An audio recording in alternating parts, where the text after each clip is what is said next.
Здравейте хора, много се извинявам за това, че не качвам клипове, но днес ще ви изпълня вашите въпроси и предизвикателства. Нека да започнем.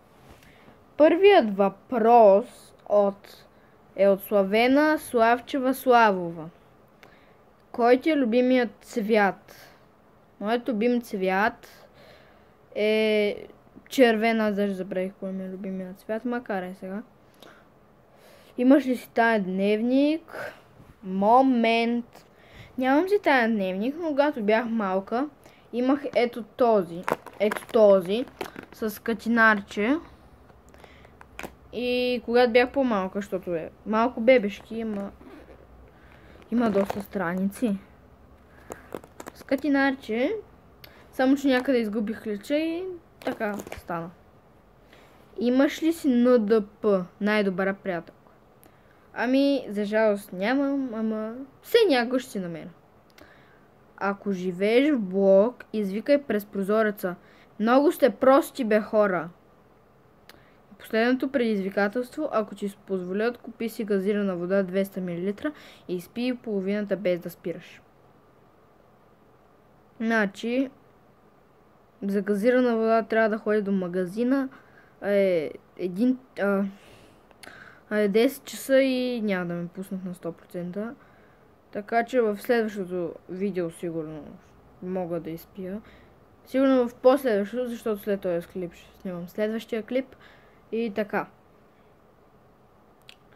А затова през прозореца ще има продължение на предизвикателствата, защото сега е много късно и ще събудя целия блок. И така. И следващия въпрос е в П.В. Как се казваш? Казвам се Александра. Денис Билянова ме предизвиква да си сложа сол и лед на ръката, само където не ми позволяват. И да извикам през балкона, аз обичам чалги. Това за балкона ще го направим в продължението, във втория епизод. Валя Димитрова ни предизвиква: обади се на непознат номер и кажи аз обичам Виолета. В продължението, съжалявам за всичкото, Джемиле О. Ни пита как се казваш. Александра, вече отговорих. На колко си? 10 направих в четвъртък. И откъде съм? От София съм.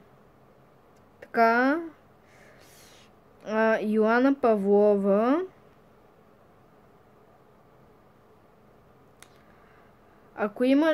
Йоана Павлова ни предизвика: ако имаш гадже, му кажи, че го маразиш, ако ли не на най-добрата ми приятелка.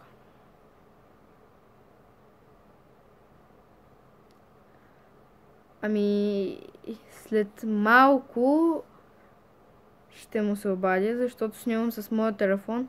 В този телефон нямам номера. Така че следващия клип преди следващият клип ще му запиша някъде не мога да го измисля. Ама ще му се обадя някога. Това са въпросите и предизвикателствата. Извинявам се за половината, че не ги изпълних, но просто сега нямам възможността.